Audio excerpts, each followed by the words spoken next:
revolution. This topic this felt good to me. T.Y. the Rhymer. What is revolution? Revolution is a process. It is not an event. I said, revolution is a process. It is not an event. Yeah. To my Philadelphians, welcome to the underworld. Where you are, get you a card. And it's a nice place to escape the hate when the times get hard. T.Y. the Rhymer. Your music matters. The revolution will be downloaded. Yeah. Philadelphia Radio TV.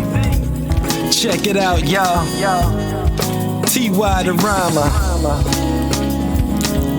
PhiladelphiaRadio.com. Every morning my people are mourning. This city we pouring, so we just keep pouring our pain. Yeah, let's go.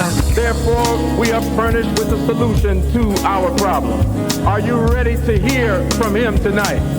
I want to hear from Philadelphia because he wants to hear from Philadelphia. Are you ready to hear?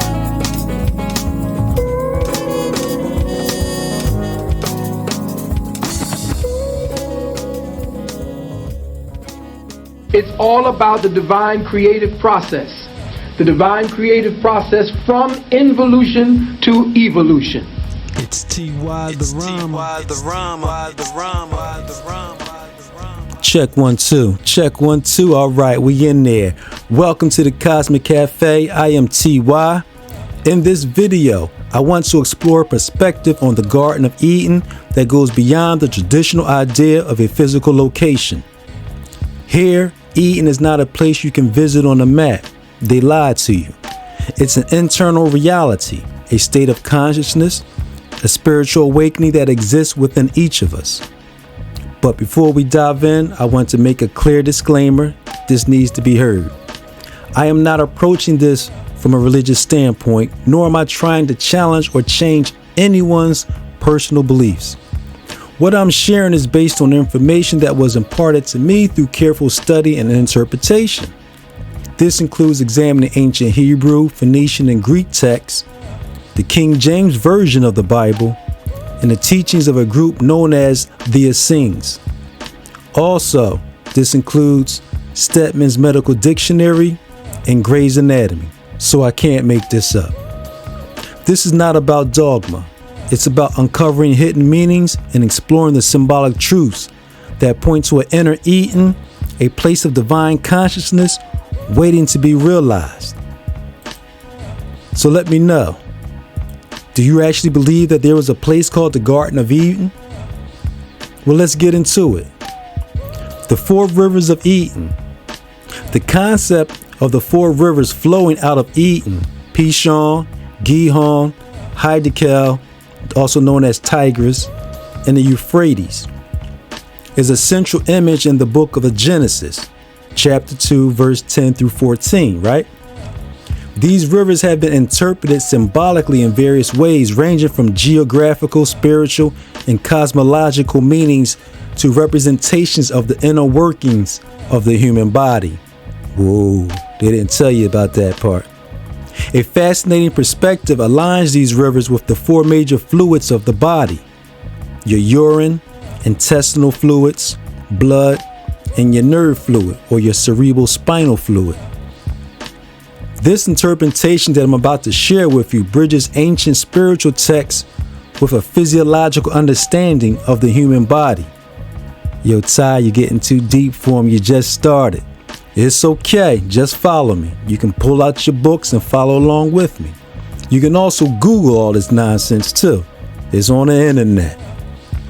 So here we go. In Genesis, the Garden of Eden is described as the origin point of a single river that branches into 4 separate rivers. Okay? We have Pishon, which is said to flow through a land of Havilah, rich in gold and precious stones.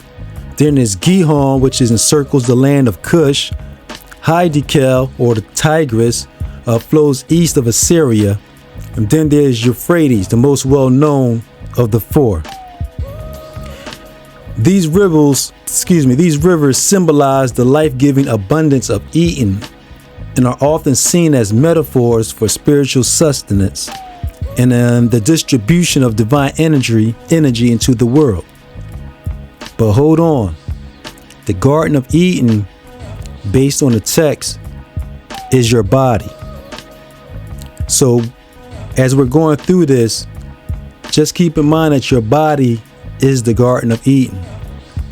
And we're about to explain the four rivers.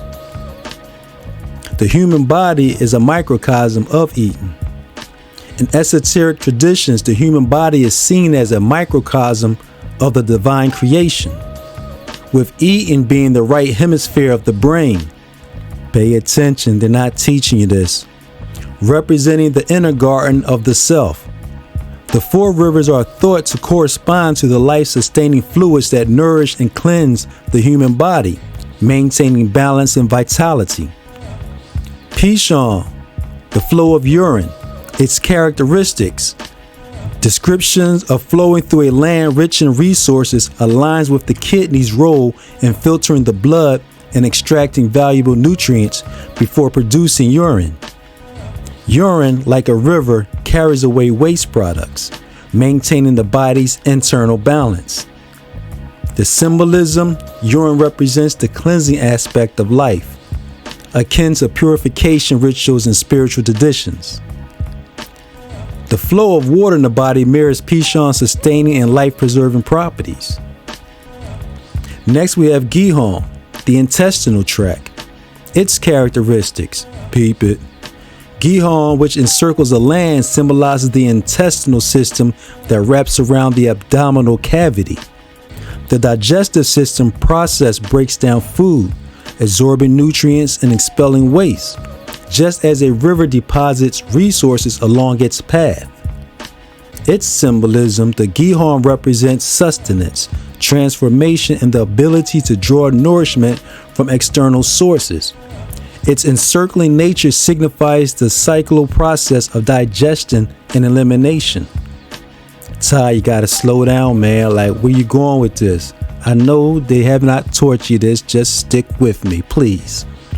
Heidekel, also Tigris. That's the bloodstream.